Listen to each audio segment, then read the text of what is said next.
ચૈત્ર માસ, એમાંય આજે પૂનમ અને હનુમાન દાદાનો જન્મદિવસ એવા પવિત્ર દિવસે ગુજરાતના ખૂણે ખૂણેથી કહાર સમાજે ઉમટ્યો છે, જે હમણાં 12 મહિનાની અંદર જે પૂર્વજો ગુજરી જતા હોય છે એની પાછળ દાન કરવા માટે, વસ્ત્રદાન, કપડાં એવા દાન કરવા માટે નર્મદા કિનારે પધારે છે અને એમના પિતૃઓના આશીર્વાદ લે છે.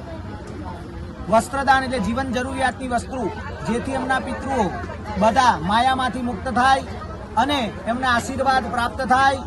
દેવ તરીકે એમના આશીર્વાદ આપે અને એમનો પરિવાર સદાને માટે સુખી રહે, એ માટે આશીર્વાદ મેળવવા માટે ચાણોદ આવે છે.